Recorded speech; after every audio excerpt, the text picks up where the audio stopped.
Learn fast എഡ്യൂക്കേറ്റിലേക്ക് എല്ലാവർക്കും സ്വാഗതം. Statistics lesson grade 2 2025 എക്സാമിന് വേണ്ടിയിട്ട് നമ്മൾ എല്ലാവരും തന്നെ പഠിക്കുവാനായിട്ട് പോവുകയാണല്ലേ.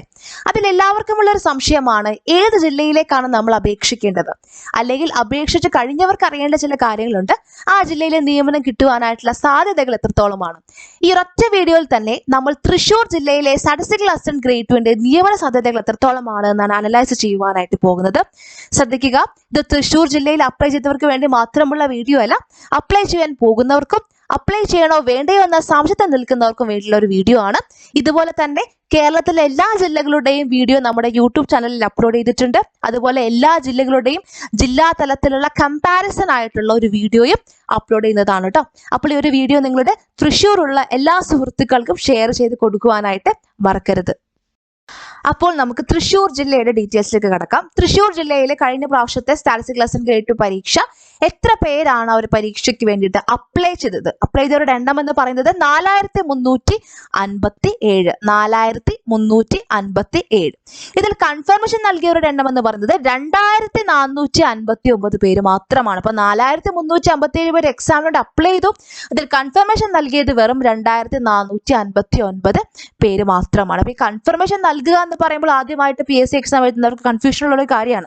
നമ്മുടെ എക്സാമിന് 1-2 മാസം മുൻപായിട്ട് തന്നെ എക്സാം ഡേറ്റും സിലബസും പറഞ്ഞുകൊണ്ട് കൺഫർമേഷൻ നൽകൂ എന്ന് പറഞ്ഞ PSCയുടെ ഒരു മെസ്സേജ് നമ്മളുടെ PSC പ്രൊഫൈലിൽ വരും. അപ്പൊ നമ്മൾ PSC പ്രൊഫൈലിൽ പോയിട്ട് കൺഫർമേഷൻ നൽകണം. അതായത് ഒരു എക്സാം എഴുതാൻ നമ്മൾ വന്നിരിക്കുമെന്ന ഒരു ഉറപ്പ്, ആ ഒരു കൺഫർമേഷൻ നൽകേണ്ടതായിട്ടുണ്ട്. അപ്പൊ ആ ഒരു കൺഫർമേഷൻ നൽകിയാൽ മാത്രമേ നമുക്ക് എക്സാം എഴുതുവാനായിട്ട് സാധിക്കുകയുള്ളൂ കേട്ടോ. അപ്പൊ പ്രത്യേകം ശ്രദ്ധിക്കുക, കൺഫർമേഷൻ നൽകേണ്ടതുണ്ട്. കൺഫർമേഷൻ നൽകാത്ത പക്ഷം നിങ്ങൾക്ക് എക്സാം എഴുതുവാനായിട്ട് സാധിക്കില്ല. അങ്ങനെ എക്സാം എഴുതാൻ പറ്റാതെ പോയിട്ടുള്ള കുറച്ച് പേരുണ്ട് കേട്ടോ.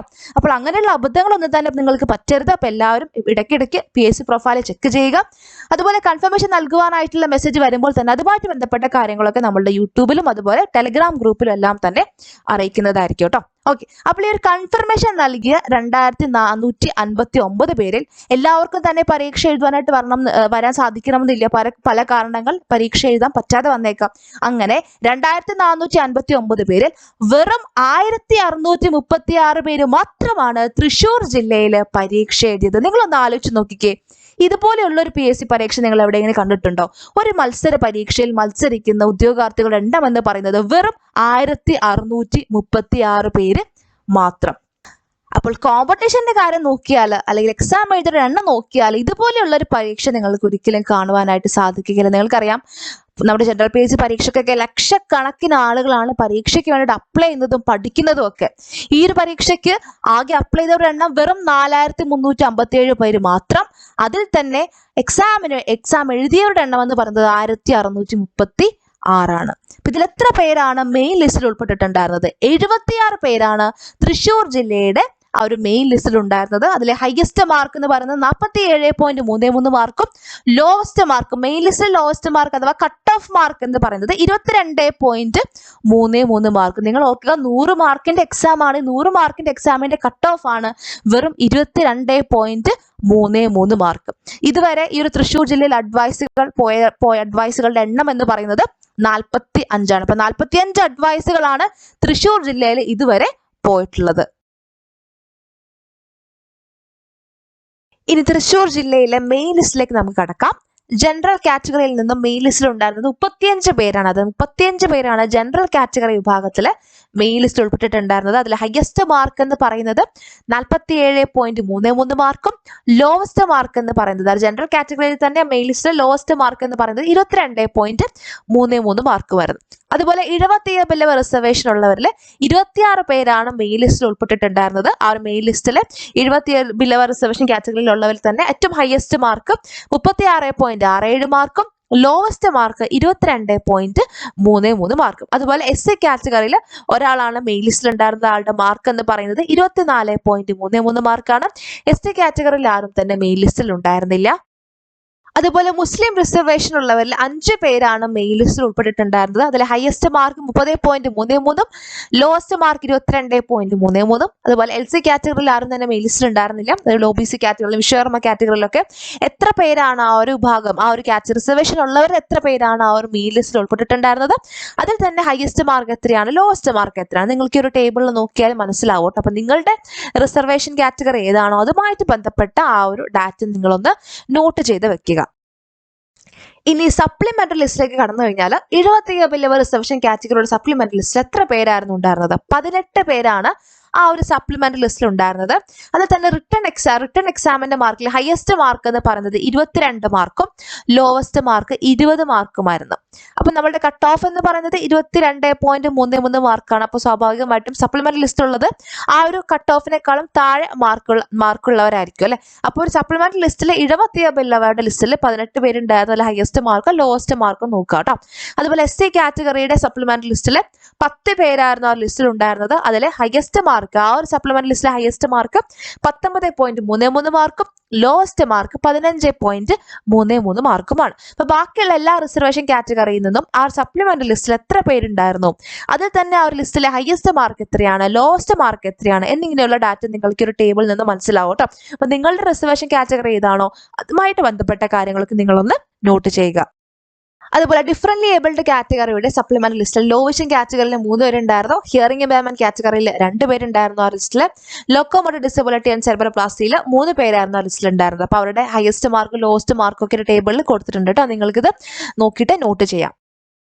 അപ്പോൾ തൃശ്ശൂർ ജില്ലയിലെ മെയിൻ ലിസ്റ്റിലും സപ്ലിമെന്ററി ലിസ്റ്റിലും ഓരോ റിസർവേഷൻ കാറ്റഗറിയിൽ നിന്നും ഉൾപ്പെട്ട കാൻഡിഡേറ്റ്സിന്റെ എണ്ണം, അതുപോലെ അവരുടെ ഹയസ്റ്റ് മാർക്ക്, ലോവസ്റ്റ് മാർക്ക് എന്നീ വിവരങ്ങളെക്കുറിച്ച് നിങ്ങൾക്ക് ഒരു ഐഡിയ കിട്ടിയെന്ന് വിശ്വസിക്കുന്നു.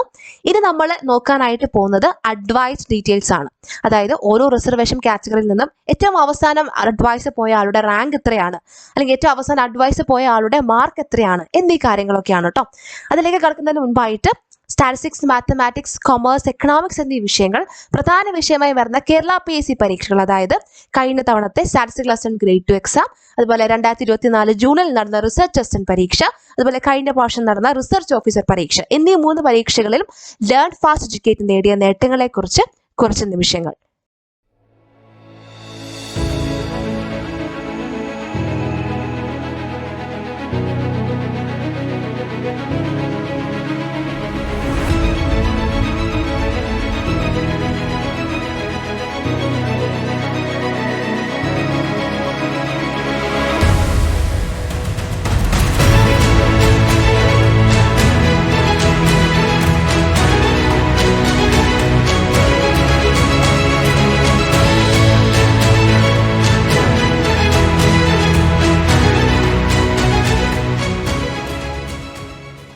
അപ്പോൾ നമുക്ക് അഡ്വൈസ് ഡീറ്റെയിൽസിലേക്ക് കടക്കാം.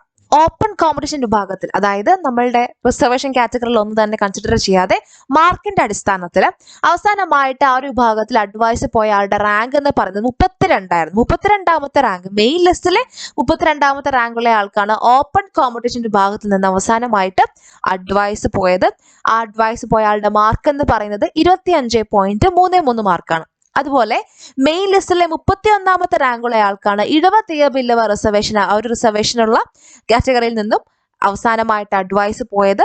ആളുടെ മാർക്ക് എന്ന് പറയുന്നത്, അവസാനം അഡ്വൈസ് പോയ ആളുടെ മാർക്ക് 25.67 മാർക്കാണ്.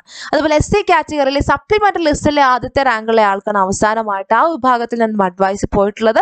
അഡ്വൈസ് പോയ ആളുടെ മാർക്ക് 19.33 മാർക്കാണ്. അങ്ങനെ ബാക്കി എല്ലാ റിസർവേഷൻ കാറ്റഗറിയുടെയും ആ ഒരു വിഭാഗത്തിൽ നിന്ന്, ആ ഒരു വിഭാഗം റിസർവേഷൻ ഉള്ളവരിൽ നിന്നും ആർക്കാണ് അവസാനമായിട്ട്, ഏത് റാങ്കുള്ള ആൾക്കാണ് അവസാനമായിട്ട് അഡ്വൈസ് പോയത്, അഡ്വൈസ് പോയ ആളുടെ മാർക്ക് എത്രയാണ്, അത് നിങ്ങൾക്ക് ഒരു ടേബിളിൽ നോക്കിയാൽ മനസ്സിലാകുമ്പോൾ നിങ്ങളുടെ റിസർവേഷൻ ഏതാണ് അതുമായിട്ട് ബന്ധപ്പെട്ട കാര്യങ്ങൾ നിങ്ങളൊന്ന് നോട്ട് ചെയ്യുക.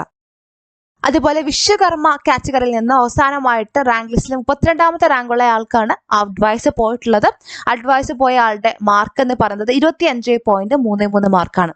ബാക്കി താഴെ കാണിച്ചിരിക്കുന്ന ആ ഒരു കാറ്റഗറിയിൽ നിന്നും ഇതുവരെ ആർക്കും അഡ്വൈസുകൾ പോയിട്ടില്ല. PSCയുടെ റൊട്ടേഷൻ ചാർട്ട് പ്രകാരമാണ് അഡ്വൈസുകൾ പോവുക കേട്ടോ. അപ്പോൾ അവരുടെ ഊഴം വരുന്നതിനനുസരിച്ചായിരിക്കും ഇനി അഡ്വൈസുകൾ പോവുക. അതുപോലെ ഡിഫറൻറ്റ്ലി ഏബിൾഡ് കാറ്റഗറിയിൽ ലോ വിഷൻ കാറ്റഗറിയിൽ സപ്ലിമെന്ററി ലിസ്റ്റിലെ ആദ്യത്തെ റാങ്കുള്ള ആൾക്കാണ് അവസാനമായിട്ട് അഡ്വൈസ് പോയത്. ഹിയറിംഗ് ഇമ്പാർമെന്റ് കാറ്റഗറിയിൽ സപ്ലിമെന്ററി ലിസ്റ്റിലെ ആദ്യത്തെ റാങ്കുള്ള ആൾക്കായിരുന്നു അവസാനം അഡ്വൈസ് പോയത്. അതുപോലെ ലോക്കോമോട്ടീവ് ഡിസബിലിറ്റി സെർവർ പ്ലസ് വിഭാഗത്തിലും സപ്ലിമെന്ററി ലിസ്റ്റിലെ രണ്ടാമത്തെ റാങ്കുള്ള ആൾക്കാണ് അവസാനമായിട്ട് അഡ്വൈസ് പോയത്. അപ്പോൾ നിങ്ങൾ റിസർവേഷൻ കാറ്റഗറി ഏതാണോ അതുമായിട്ട് ബന്ധപ്പെട്ട ആ ഒരു റിസർവേഷൻ ഉള്ളവരിൽ നിന്നും അവസാനമായിട്ട് അഡ്വൈസ് പോയ ആളുടെ റാങ്ക് എത്രയാണ്, ആ അഡ്വൈസ് പോയ ആളുടെ മാർക്ക് എത്രയാണെന്ന് നിങ്ങളൊന്ന് നോട്ട് ചെയ്യുക. അപ്പോൾ നിങ്ങൾക്ക് ആ ഒരു റിസർവേഷൻ കാറ്റഗറിയിലെ ആളുകൾ മേടിച്ചിട്ടുള്ള ഉദ്യോഗാർത്ഥികൾ മേടിച്ചിട്ടുള്ള ആ ഒരു മാർക്കിന്റെ ആ ഒരു റേഞ്ച് നിങ്ങൾക്ക് ഒരു ഐഡിയ കിട്ടും. അപ്പോൾ എല്ലാവരും അതൊന്ന് നോട്ട് ചെയ്ത് വെക്കുക കേട്ടോ. അപ്പോൾ ഈ ഒരു വീഡിയോയിൽ നമ്മൾ തൃശ്ശൂർ ജില്ലയിലെ ഡീറ്റെയിൽസ് ആണ് കണ്ടതല്ലേ. എത്ര പേർ എക്സാമിന് വേണ്ടി അപ്ലൈ ചെയ്തു, എത്ര പേർ കൺഫർമേഷൻ നൽകി, എത്ര പേർ എക്സാം എഴുതി. 1636 പേര് മാത്രമാണ് തൃശ്ശൂർ ജില്ലയിൽ പരീക്ഷ എഴുതിയത്. നിങ്ങളൊന്ന് ആലോചിച്ച് നോക്കിക്കേ, ഒരു കേരള PSC പരീക്ഷയിൽ കോമ്പീറ്റ് ചെയ്യുന്നവരുടെ എണ്ണം എന്ന് പറയുന്നത് വെറും 1636 പേര് മാത്രം. ഇതുപോലുള്ള ഒരു എക്സാം നിങ്ങൾ ഇതിനു മുമ്പ് കണ്ടിട്ടുണ്ടോ? അതുകൊണ്ട് തന്നെ ഈ ഒരു പരീക്ഷയ്ക്ക് വേണ്ടി നിങ്ങൾ എല്ലാവരും ആത്മാർത്ഥമായിട്ട് പരിശ്രമിക്കണം കേട്ടോ. നന്നായിട്ട് പഠിക്കുക. നമുക്കൊരു 6 മാസം മുൻപിലുണ്ട്. എല്ലാ ദിവസവും നമ്മളുടെ ആ ഒരു ജില്ലയുടെ റാങ്ക് ലിസ്റ്റ് പബ്ലിഷ് ചെയ്യുന്ന സമയത്ത് നിങ്ങളുടെ രജിസ്റ്റർ നമ്പറും നിങ്ങളുടെ പേരും ആ ഒരു ടോപ്പ് റാങ്കിൽ തന്നെ ഉണ്ടാവണം എന്നുള്ള ഒറ്റ ലക്ഷ്യത്തിൽ നിങ്ങൾ നന്നായിട്ട് പഠിക്കുക. ഈ ഒരു 6 മാസക്കാലം നിങ്ങൾ ആത്മാർത്ഥമായിട്ട് പരിശ്രമിച്ചു കഴിഞ്ഞാൽ ഉറപ്പായിട്ടും നിങ്ങൾക്ക് ആ ഒരു ലിസ്റ്റിൽ ഏറ്റവും ടോപ്പ് റാങ്കിലേക്ക് എത്തുവാനായിട്ട് സാധിക്കും. അപ്പോൾ എങ്ങനെയാണ് നമ്മൾ ഈ ഒരു പരീക്ഷയ്ക്ക് വേണ്ടി പഠിക്കേണ്ടത്, തയ്യാറെടുക്കേണ്ടത്?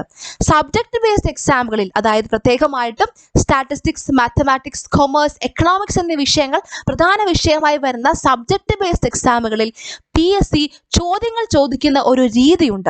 ആ ഒരു രീതി മനസ്സിലാക്കിക്കൊണ്ട് വേണം നമ്മൾ പഠിക്കുവാനായിട്ട്. ആ ഒരു രീതി മനസ്സിലാക്കി അനലൈസ് ചെയ്തുകൊണ്ടാണ് ലേൺ ഫാസ്റ്റ് എഡ്യൂക്കേറ്റിൽ എല്ലാ ക്ലാസ്സുകളും എല്ലാ മോക്ക് ടെസ്റ്റുകളും പ്രിപ്പയർ ചെയ്തിരിക്കുന്നത്. അതിൻ്റെ ഒരു തെളിവാണ് 2024 ജൂണിൽ നടന്ന റിസർച്ച് അസിസ്റ്റന്റ് പരീക്ഷ. ആ ഒരു പരീക്ഷയിൽ ഇതേപോലെ തന്നെ സ്റ്റാറ്റിസ്റ്റിക്സ്, മാത്തമാറ്റിക്സ്, കൊമേഴ്സ്, എക്കണോമിക്സ് ആയിരുന്നു പ്രധാന വിഷയങ്ങളായിട്ട് പഠിക്കുവാനായിട്ടുണ്ടായിരുന്നത്. ആ ഒരു പരീക്ഷയിൽ ലേൺ ഫാസ്റ്റ് എഡ്യൂക്കേറ്റിൽ പഠിപ്പിച്ച ഭാഗങ്ങളിൽ നിന്നും 64 ചോദ്യങ്ങളാണ് നമ്മളുടെ മെയിൻ എക്സാമിന് വന്നത്. 64 ചോദ്യങ്ങൾ, എക്സാക്ട്ലി സെയിം ആയിട്ടുള്ള ചോദ്യങ്ങൾ, സിമിലർ ആയിട്ടുള്ള ചോദ്യങ്ങൾ, പഠിച്ച കാര്യങ്ങൾ അപ്ലൈ ചെയ്യേണ്ട ചോദ്യങ്ങൾ, അങ്ങനെ 64 ചോദ്യങ്ങളാണ് ഒരു പരീക്ഷയ്ക്ക് വന്നത്. ആ 64 ചോദ്യങ്ങൾ ഏതൊക്കെ ക്ലാസ്സിലാണ് നമ്മൾ പഠിച്ചിട്ടുള്ളത്, ഏതൊക്കെ മോക്ക് ടെസ്റ്റിലെ ചോദ്യങ്ങളാണ്, അല്ലെങ്കിൽ ഏത് ക്ലാസ്സിൽ പഠിപ്പിച്ച കാര്യങ്ങൾ അപ്ലൈ ചെയ്തിട്ടുള്ള ചോദ്യങ്ങൾ എന്നിങ്ങനെയുള്ള കംപ്ലീറ്റ് വിവരങ്ങൾ യൂട്യൂബിൽ ഒരു വീഡിയോ ആയിട്ട് അപ്ലോഡ് ചെയ്തിട്ടുണ്ട്. നിങ്ങൾക്കത് കണ്ടു നോക്കാം. അപ്പോൾ ആ ഒരു PSC ചോദ്യങ്ങൾ ചോദിക്കുന്ന രീതി മനസ്സിലാക്കിക്കൊണ്ട് തന്നെയാണ് ലേൺ ഫാസ്റ്റ് എഡ്യൂക്കേറ്റിന്റെ എല്ലാ ക്ലാസ്സുകളും തയ്യാറാക്കുന്നത്. അതിന്റെ ഫലം തന്നെയായിരുന്നു 64 ചോദ്യങ്ങൾ വന്നതും. മാത്രമല്ല, റിസർച്ച് അസിസ്റ്റന്റ് പരീക്ഷയിൽ വെറും 159 പേര് മാത്രം അടങ്ങുന്ന ഷോർട്ട് ലിസ്റ്റിൽ ഇടം നേടിയത് 37 പേരാണ്. അത് സ്റ്റേജ് വൈഡ് എക്സാം ആണ്. 37 പേരും ലേൺ ഫാസ്റ്റിലെ സ്റ്റുഡൻസ് ആയിരുന്നു. 19 പേരാണ് മെയിൻ ലിസ്റ്റിൽ മാത്രമുള്ളത്. 19 പേര് മെയിൻ ലിസ്റ്റിലും 18 പേര് സപ്ലിമെന്ററി ലിസ്റ്റിലും. അതുപോലെ 2022 സ്റ്റാറ്റിസ്റ്റിക്കൽ അസിസ്റ്റന്റ് ഗ്രേഡ് 2 പരീക്ഷയിൽ ലേൺ ഫാസ്റ്റ് എഡ്യൂക്കേറ്റിൽ നിന്നും 55 റാങ്ക് ഹോൾഡേഴ്സ് ആണ് ഉണ്ടായിരുന്നത്. 55 റാങ്കുകൾ, 1, 2, 3, 4, 5 റാങ്കുകൾ ഉൾപ്പെടെ വിവിധ ജില്ലകളിലായി 55 റാങ്കുകൾ. എങ്ങനെയാണ് ഇത് സാധ്യമാവുക? PSC പരീക്ഷയിൽ ചോദ്യങ്ങൾ ചോദിക്കുന്ന ഒരു രീതിയുണ്ട്. ആ ഒരു രീതി മനസ്സിലാക്കി വേണം നമ്മൾ പഠിക്കുവാനായിട്ട്. ഞങ്ങൾ ക്ലാസ്സിൽ പഠിപ്പിക്കുന്നതും അതുപോലെ മോക്ക് ടെസ്റ്റിൽ ഇടുന്ന ക്വസ്റ്റ്യൻസും നിങ്ങൾ ആത്മാർത്ഥമായിട്ട് പഠിക്കുകയും പ്രാക്ടീസ് ചെയ്യുകയും ചെയ്യുകയാണെങ്കിൽ തീർച്ചയായിട്ടും ഇനി വരാൻ പോകുന്ന 2025 സ്റ്റാറ്റിസ്റ്റിക്കൽ അസിസ്റ്റന്റ് ഗ്രേഡ് 2 പരീക്ഷയുടെ റാങ്ക് ലിസ്റ്റിൽ നിങ്ങളുടെ പേരും ഏറ്റവും ടോപ്പ് റാങ്കിൽ ഉണ്ടാവുമെന്നതിൽ ഒരു സംശയവുമില്ല. ഈ 2025 നിങ്ങൾ ആഗ്രഹിച്ചതുപോലെ നിങ്ങൾക്കൊരു ഗവൺമെന്റ് ജോലി നേടുവാൻ സാധിക്കട്ടെ എന്ന് ആശംസിക്കുന്നു. നിങ്ങളോടൊപ്പം ലേൺ ഫാസ്റ്റ് എഡ്യൂക്കേറ്റ് എന്നും ഉണ്ടാവും. Thank you.